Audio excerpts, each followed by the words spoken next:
Sahana bhavatu, sahano bhunaktu, saha viryam karavavahe, tejasvinavaditam astu ma vidvishavahai.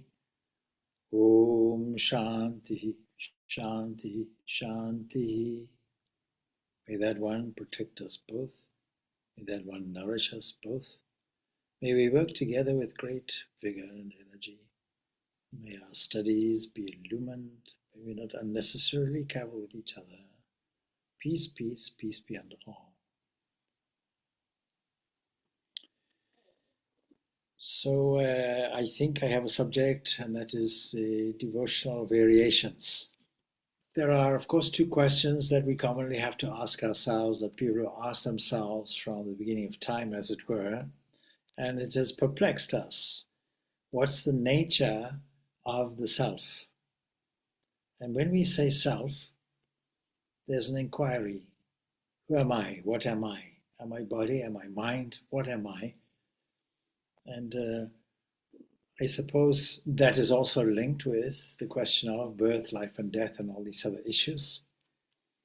But what am I, or what is the nature of the self? Or we can put it another way, more familiarly, what is the ultimate reality that in English we say is God? We coined this term God.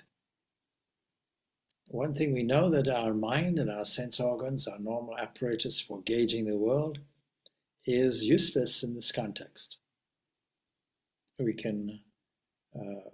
cannot deal with objects in this framework for that which is beyond the framework itself. And the framework is made from time, from space, and from causal relationships. And all of these three factors are discussed today. It's a contemporary subject in modern physics. The supreme truth is beyond all of this. It comes from an area that is beyond our normal field of experience. And we cannot just dismiss it because we cannot catch it. We can't just dismiss it as non-existing. The other thing is, of course, it has no perishable parts.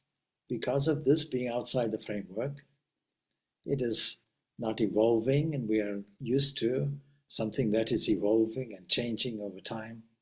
In fact, it's a presiding principle outside the range of all of this. So as a result, there are many opinions giving rise to many speculations. And this comes out in the field of what we call religion.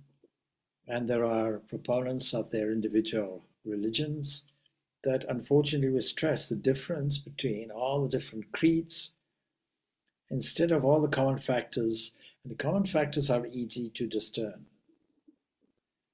So we are privileged to be involved in an interfaith movement here with 7 faiths represented.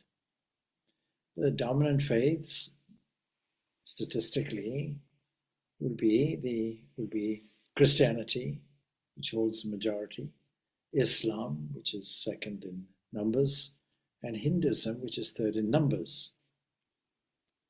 And yet the others, of course, are developing and are there, and there are recent ones such as Bahaism, Sikhism. These are fairly new, but there are ancient religions too. Outside the pale of these 7 varieties, there's Zoroastrianism, for example, there's Jainism. And then, of course, there are primitive religions that are to do with ancestor worship. But all of these things have one thing in common, and that is that although they seem to be different, the quest is all the same. It's one and the same. So if we highlight the differences, what are we out for? We're out for frequent wars, we're out for terrible bloodshed, all in the name of God and religion, and all the formulations and concepts of this God all have one thing in common again. This is a God of love. How is it that a God of love that we follow can also have this followers who are causing bloodshed? But that's the one question that we ask ourselves. And there's another question that is, assuming that this is there and this is unknown to us in the normal sense of the word, how can we train our minds to attain the purity and harmony that is necessary for this revelation of the truth? How is it that possible? And the understanding that is the truth is within us. In the early stages, we put it outside of our framework, but a careful examination will say it is within us. And the major portion of every scripture of these 7 religions, and we don't fight amongst these 7 because we don't discuss the areas of disagreement. We, in fact, highlight the similarities. That is why we're not at war. We operate in harmony. So, how can we achieve and maintain a receptive state that is able to reveal to us the subtlety of the supreme existence? Various paths can be pointed out. That's because no 2 people are constitutionally the same. We are all different. You may be surprised to know this fact. And to force us to be the same and fit us all into the same straitjacket will not work. We are all a compilation of changing tastes, abilities, and temperaments. Anyway, despite this, we can't afford to just wait idly by. We have to do something. And the first thing that we'll observe is a glory all around us. Life energy functions only because of this central operating living entity, this life force. This life force, the glory of this divine, we can catch everywhere. So we may not know the supreme or the supernatural, but we can know the natural. And we can see that the natural is the expression of this. We can see it in the glory of the digestive system of all creatures. We can see it even when creatures are asleep and their food is assimilated, regardless of whether it's a lowly creature in our estimation or a highly evolved and developed one. And not only is the food assimilated, but the bodily cells are continuously renewed. Its total freedom is reflected in the limited freedom of choice that we have and that enables us to think in different ways, even in ways which bring us pain. And when pain becomes unbearable, nature has its way of poking us a little bit. And so we search for a remedy. And this remedy, in turn, opens the mind to altered ways of thinking. And it is only through this altered way of thinking that we're able to catch a glimpse. So how do we finally get that level of mental purity and revelation that is necessary? Patanjali Yoga Sutras tells us that success in this is rapid, is speedy for the extremely energetic. It depends how much energy you put into it. Now you see, this is so for all the various religions, most of which are devotional. In Judaism, the great prophet Moses, he asked this question to the Supreme, manifested in this way, in a visible way: who are you? Now there's a mistake in that question, because if you say who or what are you, we're putting it into the range of the field of perception. We're making God an object. And if God had replied, I am so-and-so, I am this, I am that, and these are my qualities, then instead of having a religion, we would have atheism. Because atheism's point of view is God must be an object, like any other object. You know the standard question in contemporary debate. Yes, God created the world. Who created God? In other words, it's putting God, assuming God is also an object, because then there's an ad infinitum process. Who made that, who made that, who made that, and so it goes on. And so, what is the answer? very profound. I am that I am. I am that I am. This is echoed in all the Upanishads. This is echoed in our Vedanta. I am that I am. I am pure being. I cannot be put into a test tube to be examined. Am I acid or alkaline? I cannot be shaken up and examined or cooked. I cannot be dissected like biology students dissect frogs. I cannot be seen in this way. And yet I can be seen by the inner vision. And the characteristic of all paths will be this capacity to look within. Now, of course, we can cater for every different temperament. And so, what about those who are not inclined to look within? Looking within at its most profound and sophisticated is called meditation. But there are many people who don't know anything about meditation, who can't meditate in that sense. So we have a path, we have a yoga, or Raja Yoga, and what is the aim of it? There's always an aim. And then we have Karma Yoga. There's an aim. The aim is to perform all actions without giving us any mental disturbance. But the wonderful, beautiful thing about this devotional path, what we might call practicing the divine presence, is that there's no reward in mind. It is self-contained. It is undergone for its own sake, love for its own sake. And because we are constitutionally different, this form of love that we can call devotion. What is the difference between love and devotion? By devotion, what we mean is our feeling drives us toward a kind of dedication in thought, in word, in deed, all our faculties. And so sticking with the Jewish texts, you may say that we have to love the Lord our God with all our heart, all our mind, and so on. You get the idea.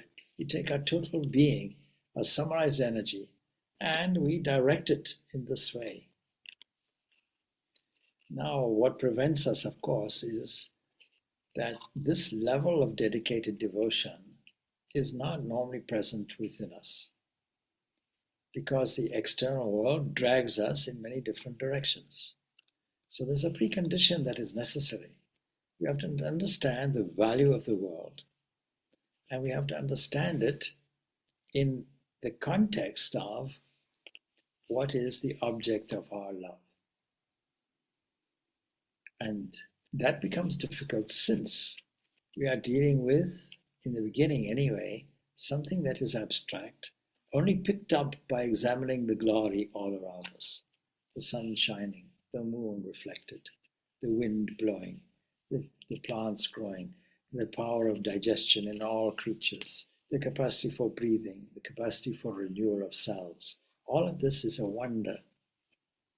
Now, modern science has this level of wonder, but not its level of attribution. When we see that it can only come from some author, some source, and that source is generous enough to express its glory everywhere. And so we may not know what a monarch is or what a ruler is. We may not know that firsthand. It could be in the intellectual realm, but we still know what that ruler is doing. We have some information about it. In today's modern world, there's an obsession, for example, even in this country where there's no link with royalty, still we are concerned about our close neighbor, Britain. And there we're looking to find out what is the latest, what is King Charles doing, and what is his daughter-in-law doing, and all of these kinds of things. It's regular daily news. Well, why should we be concerned with that? We have never met these personages. It doesn't matter. Even if you haven't met these personages, you are still aware of them. And then the more you are aware, the closer you become. And then to explore this, not only from the point of view of expressed glory everywhere, but the actual source of it. Because when we see it everywhere, we actually have not just a clue about the source, but we have an intimate relation with that source when we adopt a relationship. So devotional variations will be many and varied, of course, and yet there is a common characteristic. That is to get close to that being in a personal way. This is the easy path of bhakti yoga, the easy path of devotion. So, Christianity, if we take the major religions as we say, Christianity and Hinduism, they find the answer of bringing this being close to them. And the answer is in the theology, if you will, of the avatara, that is the incarnation. That is, avatara means bringing down. You can bring down this entity into your own sphere, your own realm of experience. The other religions may not have it. Islam will not maybe have such a close connection. Everything is directed by the will of Allah, but still there are qualities we can contemplate. But you see, these various things will develop a certain trend, a certain direction, which is helpful to us. So this peculiar form of devotion that these two religions have. This week we are in Christianity, Christians are dealing with the one form. That is the incarnation of Jesus the Messiah. And the theology will tell us this is not just a prophet or anything else. Other people may take it differently, but it doesn't matter how you take it. Hindus will have Krishna, Rama. Some may even say Ram Krishna, Buddha, and so on. The point is, whatever example you take is a model of perfection in every sense, as humanly possible. And what we're looking for is perfection, an ideal of perfection. When it is manifested, whether it is from thousands and thousands of accumulated births, whether it is a cosmic balancing power deliberately coming from age to age, whichever way we view it, we see a model of perfection. And then we know this is as close to God that we can get. For this reason, we can now adopt a personal relationship. But what is devotion? Devotion is love, because God is love. So far, being and love, we can ask this question, how does this being enter into this becoming? How does it make this transition? And if you're a thinking person, you'll see that there are two different things apparently. There's an absolute supreme beyond our range, and there's an expressed something. And if it is beyond the range, it's beyond time and space and so on, how is it that a manifested version can come within that framework, within a historical context, for example? And this is where philosophy comes to our rescue. It tells us this is only an apparent creation. You can use the term creation if you like. You can use the term manifestation if you like. We're struggling with terms and we use placeholder terms, representational terms, symbols. So we can see that the absolute, using some kind of variabilities, some kind of apparitional causation, some kind of use of something that appeals to our human understanding and comes and relates to us personally, directly, and leaves a legacy of a message behind. And that legacy is not just a historical legacy, it is a formula. And so we've answered our second question, how how can we attain this purity that will open up a sense of revelation for us. This cosmic mind, therefore, can be put in a framework. We can call it Alpha and Omega, the beginning and the end. We can call it our most beloved Creator. We can call it the divine presence. We can call it our friend. We can call it our lover. And even Judaism will have this idea, because why else would they say, love the Lord your God with all your heart? They don't say part of it.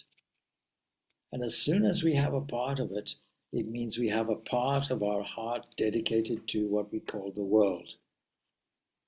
All the little concerns around us that arise from a relationship between people and places and events, our little spheres of fears and desires and so on. Now, in other systems, you may have to have a renunciation. In Jnana Yoga, you'll have to discern what is permanent, what is impermanent, carefully sift out what is the reality. And in doing that, you get a revelation. The Bhagavad Gita assures us, if you go along the path of devotion, you will get this level of discernment. And those who follow the level of discernment, the Jnana Yogis, they will get this love. And once you discover this love, you've discovered it expressed in and through and as every single manifestation, every single person that you meet. And so you cannot divorce the two. It's like if you have a carpet and you need to clean it in a room, and one person comes and vacuums from one end, another from another end. There are 4 different starting points, no doubt, but everyone will cover the same ground. Start where you want. So we love many things. And what is love? Can anybody bottle it? Can you put it as a kind of perfume? It's such an abstract thing. Can you hold it? Is it something that is tangible? And yet it is subjectively tangible to us. We know what it feels like. And of course, devotional love is different. Devotional love says there's no room for anything else at its peak, at its highest expression. That the love has become so intensified that the little loves will fade away. And this may be a progressive, it may be an awakening. There are many other varieties of it. But you see, it is a motivation, a motivational factor for all the other things, a motivational factor for moving the hands, a motivational factor for doing things, a motivational factor. You see, if you, in the human sense, when you say you love somebody, then the inclination to give flowers will be there. There's a spontaneous need to express this love. And this too is called devotion. So, this is expressed in different ways, and there's a divine ideal of love. And Christianity expresses it this week anyway, what is called Passion Week, by following the passion of Jesus. What does that mean? It means that supposing we love somebody, just an ordinary human being, let's leave the divine love aside for one moment and elevate the comparison upwards.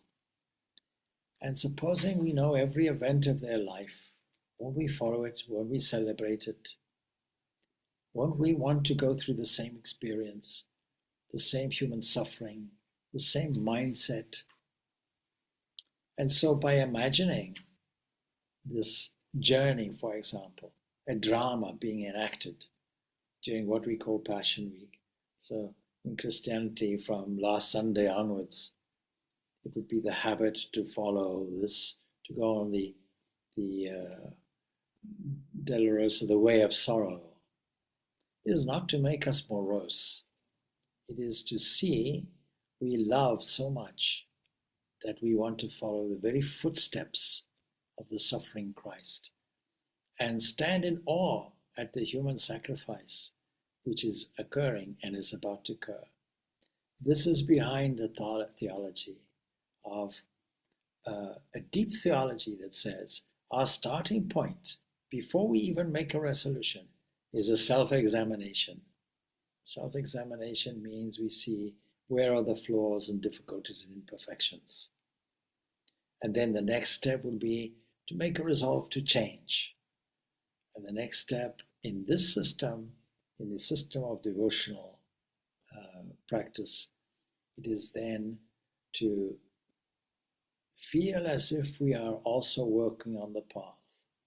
Feel as if we are in the mind of God, as it were.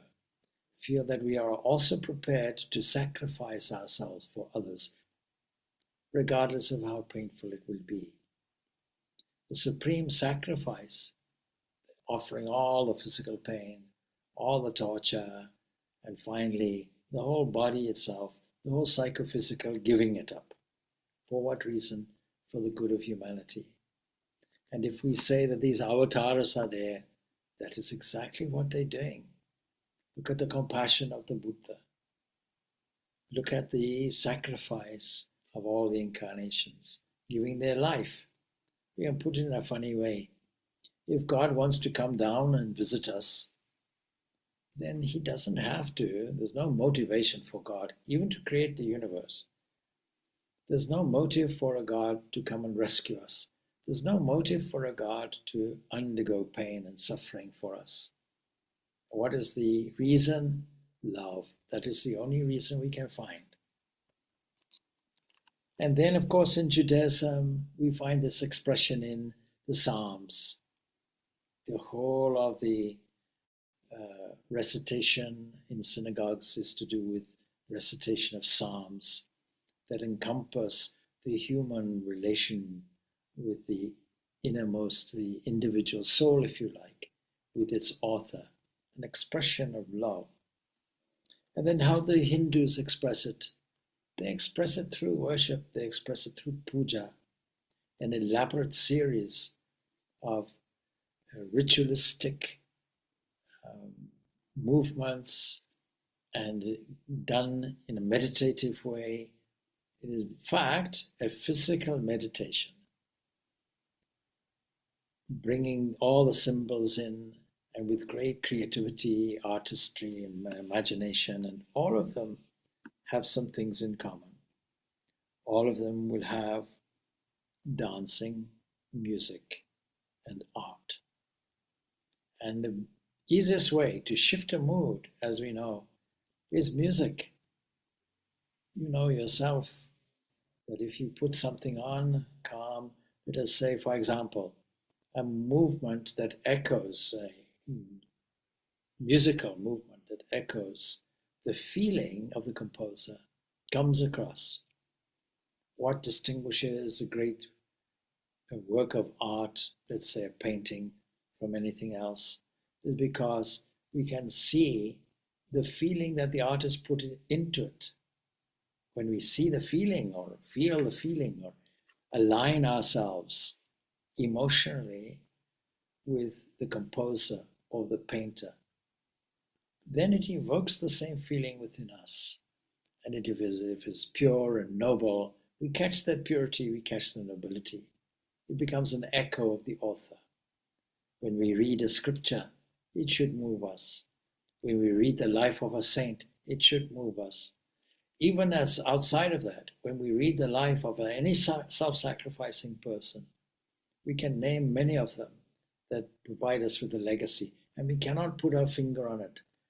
We cannot identify exactly why is it that their personality moves us. And the truth is, when you really analyze it, it's because of their self-sacrificing mood, their selflessness, their concern for humanity at large, their spirit of generosity and service. And so in this process, music, dancing, art, etc., it requires a great deal of imagination. Because if we have not got a sight, a direct sight of any objective being, then what we have to do is we have to create one. we have to bring that within our range of perception. We have to bring it into our humble home and then create a relationship. And on the other side, a movement of grace allows it and provides us with creative, imaginative material that corresponds to it. And then, of course, the best expression will be informal expression, not rote learning, not recitation of set mantras, etc., but from the very heart. We mentioned puja. On one occasion, I remember a pujari being concerned about the exact rituals necessary for a certain event. And I saw the panic and I said, well, what does Krishna represent? What does Krishna recommend? And is Krishna? I don't know. Then I reminded him of what Krishna said in the Bhagavad Gita.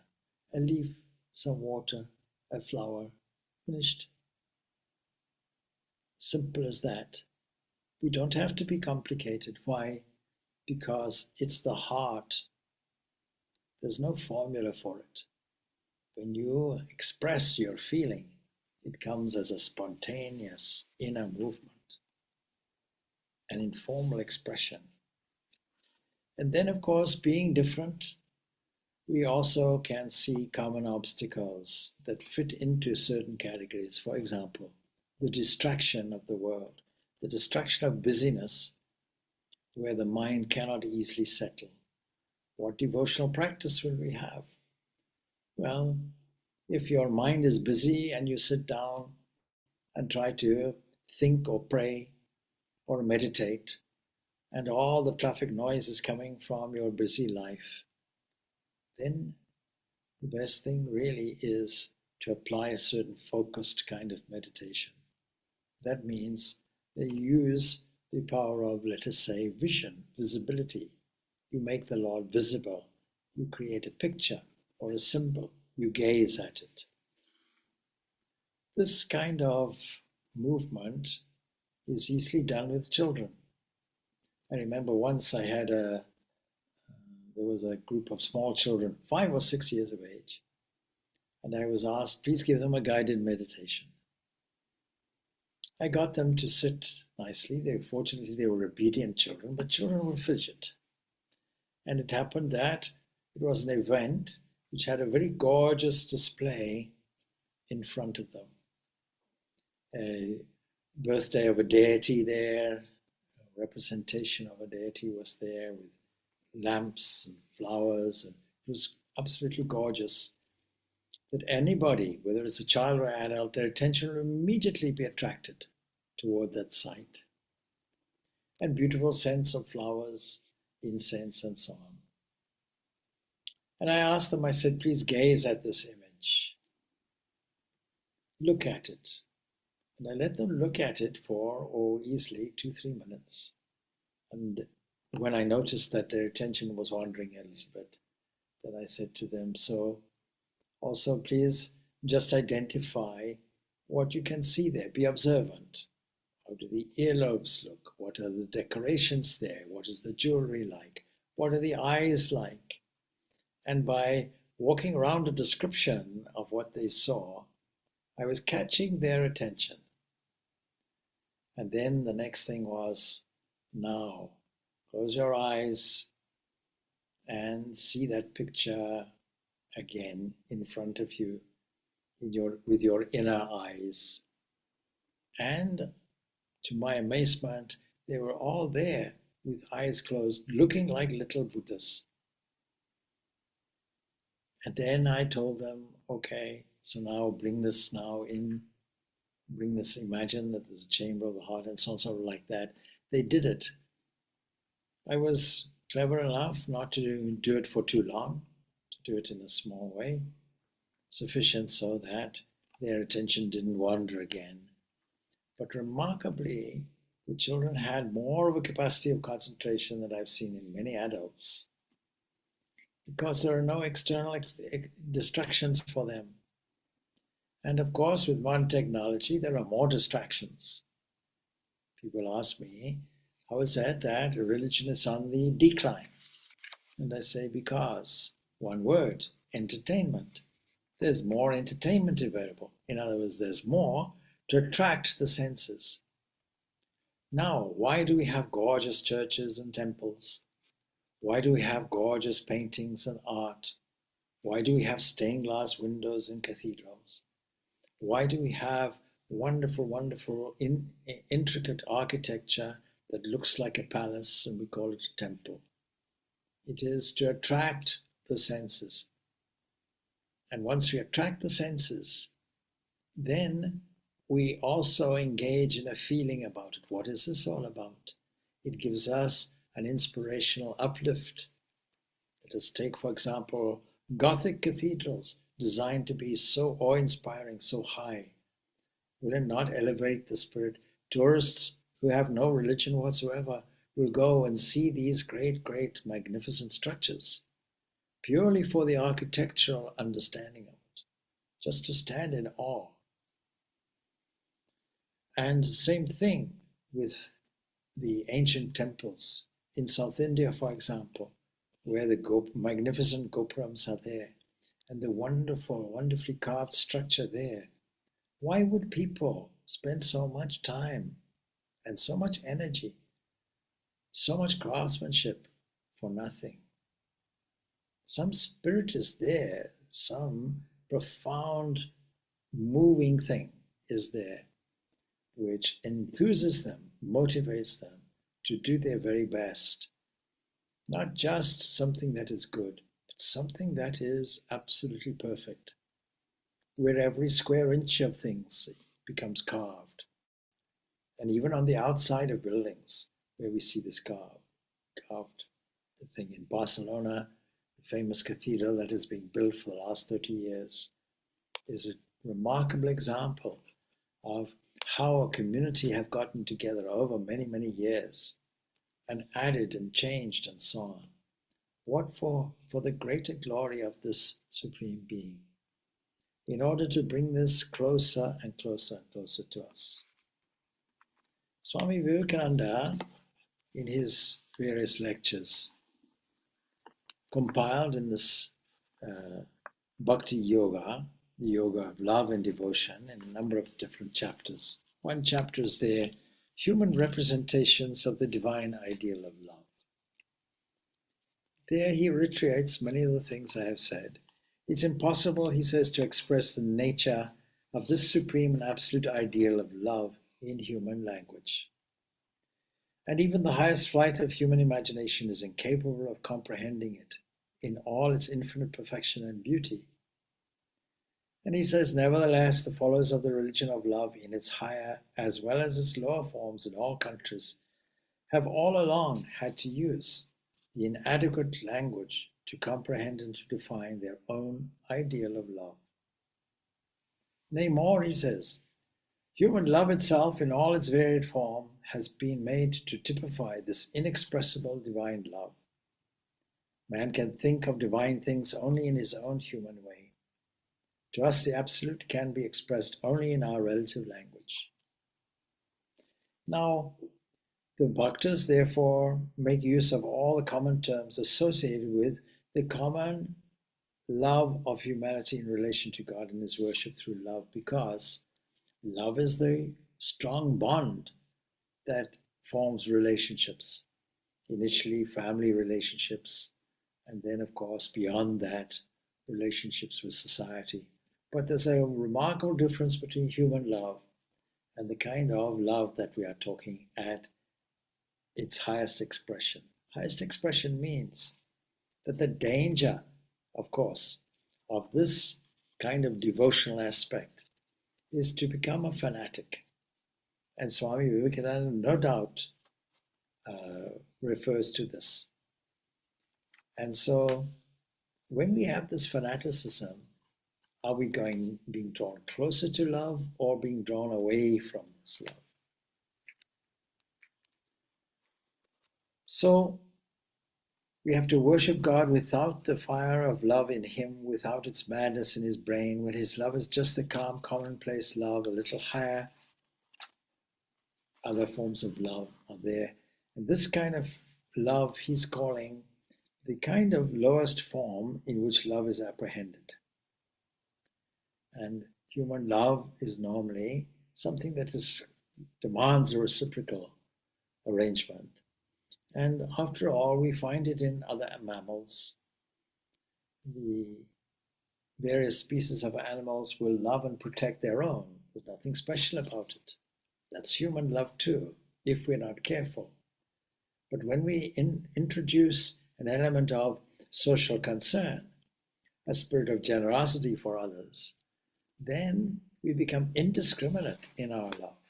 And the basis for the highest form of indiscrimination in love will be this idea of loving the central being that resides in and through all.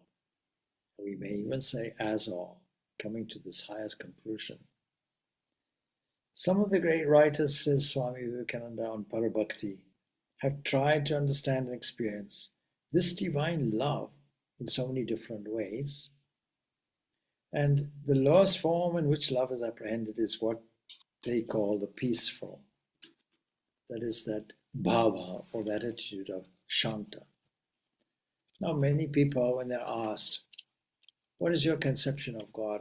I don't know. How was it in your childhood? Oh, it was this or that. What is it now? I don't believe in this or that anymore. So, but do you believe in God? Yes, I believe in God, that there's a God somewhere. If you say somewhere and put it in a remote corner, then you really cannot develop this love. So the lowest form will be a kind of peacefulness which says, there is a presence. I can start with feeling the glory of this divine everywhere and feeling it is all around. And I'm happy about it because it is a way of contentment. So when a person worships God without this fire of love in him, without the madness in his brain, says Swami Vivekananda, when his love is just the calm, commonplace love, a little higher than mere forms and ceremonies and symbols, but not at all characterized by a madness or the madness of intensity or intensely active love, then it is said to be peaceful shanta. And we see some people in the world who like to move on slowly, and others who come and go like the whirlwind. And so the shanta bhakta is calm, peaceful, gentle. Now, is it necessary to intensify that in the way of bhakti yoga? Yes. So we can graduate, as it were, to a higher type. A higher type is that of dasha, feeling that you are the servant, that you are serving the master or mysteries, serving the Lord, a servant of the Lord. You'll find this in many places in the Jewish Psalms. I'm the servant of the Lord. And the attachment of the faithful servant unto the master, that's their ideal. So what is the danger of that? The danger of that is to reduce oneself to a position of worthlessness. And we have to maintain we are privileged to serve the master. And where is the master? That can develop into an understanding, the master is the master of everywhere. And then the next type of love, of course, or the next attitude will be shakya, friendship. An attitude that says, thou art beloved, my beloved friend and companion. Just as a man opens the heart to his friend and knows that the friend will never chide him for his faults, but will always try to help him, just as there is the idea of equality between him and his friend, so equal love flows in and out between the worshipper and his friendly God.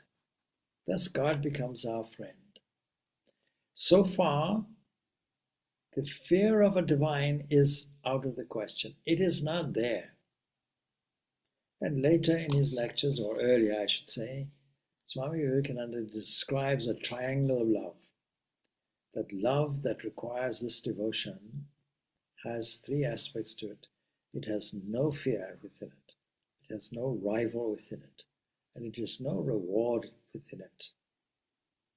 This is a beautiful expression of the highest form of love.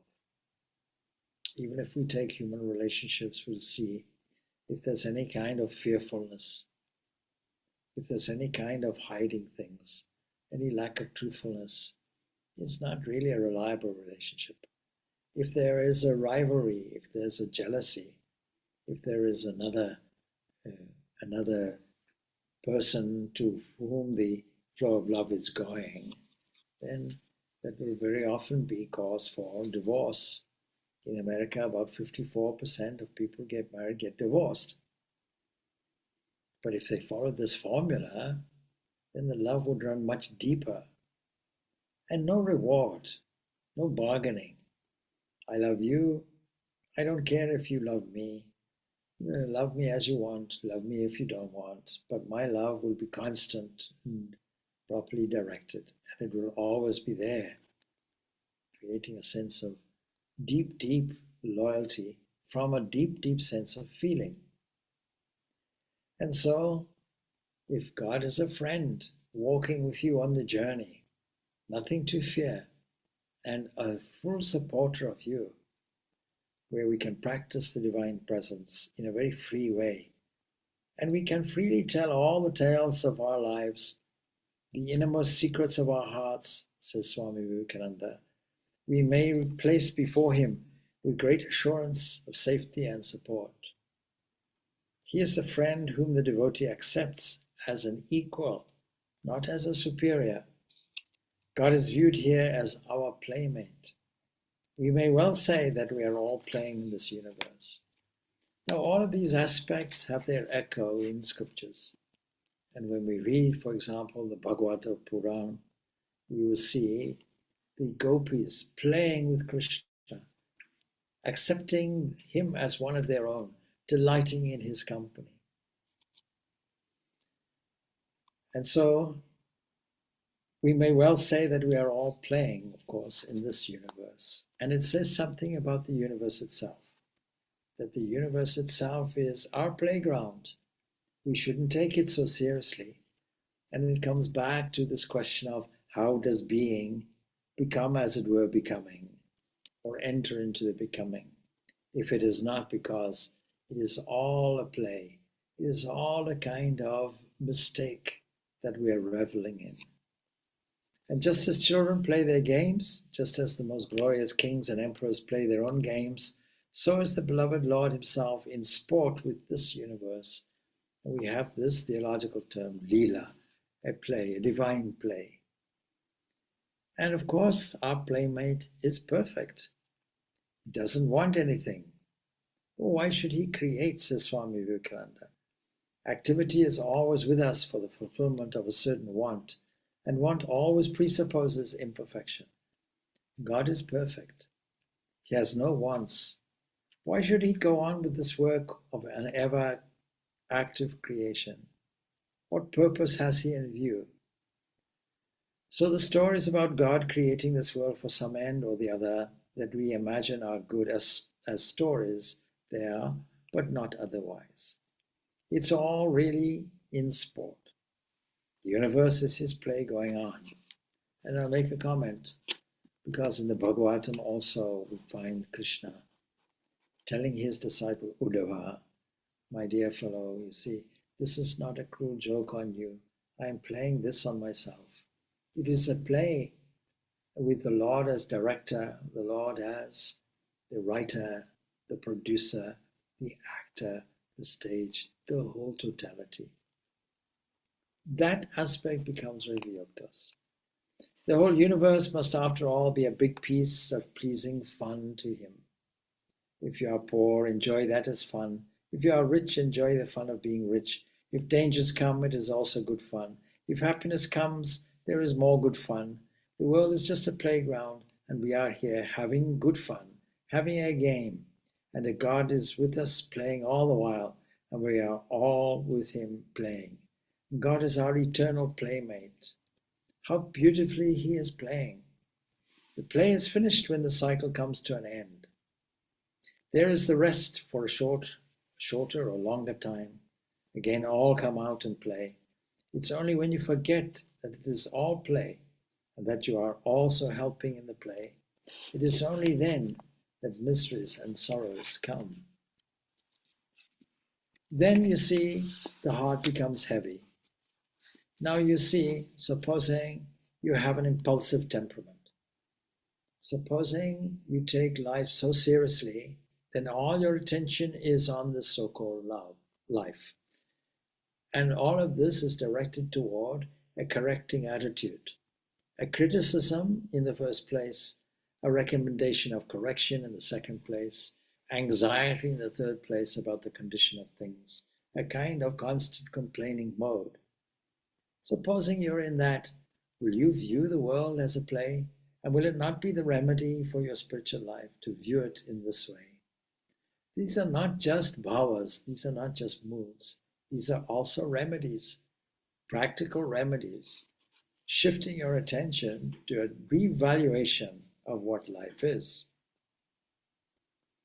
So, the mother and the father are not moved by awe in relation to a child. This brings us to another one. The next level, if you like, or the next attitude, Vatsalya, that is loving God not as our father or our mother as such, although that's a good attitude, no doubt, because it puts us in a position of a child. But we ourselves play the role of mother and child. And then, what is the Lord of the universe? It is our child. And Swami Vivekananda points out it may look peculiar, but it's a discipline to enable us to detach all ideas of power from the concept of God. The idea of power brings with it awe, and you might add fear, and there should be no awe in love. The ideas of reverence and obedience are necessary for the formation of character, there's no doubt. But when character is formed, when the lover has tasted the calm, peaceful love, and tasted also a little bit of its intense madness, then the devotee need not talk anymore of ethics and discipline and all of these other things. So to conceive of God as mighty, majestic, and glorious, as the Lord of the universe, or as the God of gods, the lover says he doesn't care. Now we find this in religions at the very lowest level, this attitude of awe and wonder, and emphasizing that. No doubt, we should look at everything with a sense of awe and wonder, but without the fear. I'll always remember somebody giving the impression that in a very large echoing cathedral, there would be a minister there who shouts, who raises a voice that echoes throughout the entire walls of this cathedral. Oh, great God, how great thou, and all of that. As if, first of all, as if God is deaf. And secondly, what's the point? Don't you think God knows all of these things about him, that we have to tell him and remind him of his awe and might? And so this aspect of fear is against this triangulation that says love has no fear, no reward, and no rival. And so the Lord of the universe, or as the God of gods, the lover says, I don't care. And it's to avoid this association with God of the fear-creating sense of power that he worships God as his own child. And we have many examples of that, both in Christianity and in Hinduism. In Christianity, we find it at Christmas particularly. And we also find it in Hinduism regarding Krishna as a small child, Rama as a small child, and so on. And the mother and the father are not moved by awe in relation to the child. They cannot think of asking any favor from the child. The child's position is always that of the receiver, and out of love for the child, the parents will give up their bodies 100 times over. 1,000 lives they will sacrifice for that one child of theirs, and therefore God is loved as a child. This idea of loving God as a child comes into existence and grows naturally among those religious sects which believe in this avatar or this incarnation of God. If, for example, in Judaism and in Islam, it's impossible to have that idea or that ideal of God as a child. They'll shrink from it with a kind of horror, says Swami Vivekananda. But he says the Christian and the Hindu can realize it easily. And the women in India often look upon themselves as Krishna's mother. And Christian mothers also may take up the idea that they are Christ's mothers. And it'll bring to the West the knowledge of God's divine motherhood. After all, what is the motivation for a mother to love the child? When we try to identify what is love, we can see the elements of self-sacrifice. We can see the elements of giving. We can see the elements of the mother going through fire if necessary to rescue the child. The superstitions of awe and reverence in relation to God are deeply rooted in the heart of our hearts. We take it as something natural. It takes long years to sink entirely in love our ideas of reverence and veneration, says Swami Vivekananda. The awe, the majesty, the glory with regard to God, we have to outgrow it. And there's one more human representation of the divine ideal of love. It's known as Madhura. It is sweet. Madhu means honey, and it's the highest of all such representations. It's indeed based on the highest manifestation of love in this world. And we have great examples amongst Christian mystics for this. And we have great examples in such lives as the great saint Mira. And so, what love shakes the whole nature of man, what love runs through every atom of his being, makes him mad, makes him forget his own nature, transforms him, makes him either a god or a demon, as the love between man and woman. And in this sweet representation of divine love, God is our husband. We are all women, and there are no men in this world. And we make a side remark that Vivekananda's master, Ramakrishna, the great 19th century mystic, maintained this idea, dressing up as a woman, taking it as he did everything to the nth degree in a literal way. There is but one man, and that is he, our beloved, says Swami Vivekananda. All that love which man gives to woman or woman to man has here to be given up to the Lord. Now, all the different kinds of love which we see in this world and with which we are more or less playing merely have God as the one goal. You wouldn't think of that. But unfortunately, humankind doesn't know the infinite ocean into which this mighty river of love is constantly flowing. And so foolishly, he often tries to direct it to, and Vivekananda uses this wonderfully expressive language, to little dolls of human beings. Little dolls of human beings. The tremendous love for the child that is in human nature is not for the little doll of a child. And if you bestow it blindly and exclusively on the child, you will suffer in consequence. And so it goes on. So we can say to our beloved, why do you not come to me? Why do you leave me thus alone? Where is there any enjoyment but in him? What enjoyment can there be in little clods of earth? It is the crystallized essence of infinite enjoyment that we have to seek, and that is in God. And so he says, let our passions and emotions go up unto him. They are meant for him. Now he concludes this by saying that, or reminding us that the human language cannot describe how Krishna in the groves of Vrinda was madly loved, how at the sound of his voice the ever-blessed gopis rushed out to meet him, forgetting everything, forgetting this world and its ties, its duties, its joys and its sorrows. Man, oh man, he says, you speak of divine love and at the same time are able to attend to all the vanities of this world. Are you sincere? Where Rama is, there's no room for any desire. Where desire is, there's no room for Rama. These never coexist. Like light and darkness, they are never together. So these are a few thoughts. And as with every kind of yoga, there are various threads or aphorisms, sutras. The Narada Bhakti Sutras are extremely profound and available, of course, for study. And so we see that devotion doesn't depend upon our knowledge, it's independent of it. And for example, a royal being's, our king's satisfaction with us, or of the bond of love between us and the king, doesn't depend upon our knowledge of the king. You see how well loved the late Queen Elizabeth was. And most people never met that queen.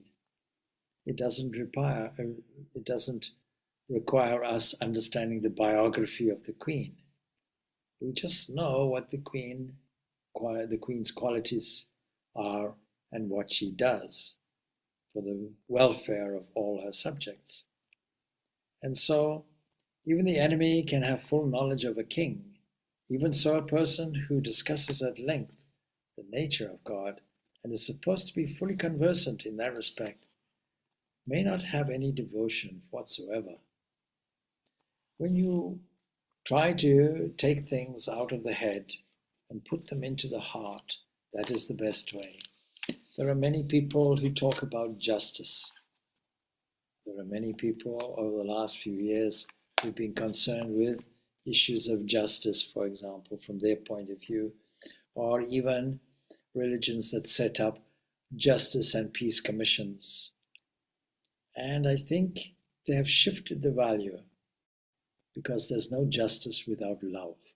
Love is the highest of all of our emotions. Love is the highest and sweetest way. How can we move or operate without this love? But self-love is what most people are suffering from. They're orientating their emotion towards selfishness. When it turns the other way and turns outward and becomes a spirit of generosity, genuine love for all beings, is an expression that we have found this deep love within us and around us. So let us adopt this loving attitude in our particular way, and this is how we manage our devotional variances, not by fighting, but by profoundly orientating all our energy in this one direction. Om Shanti, Shanti, Shanti. Peace, peace, peace be unto all. Thank you, Swamiji. Thank you, Swamiji. Gaurav Mahagut. Thank you, Swamiji.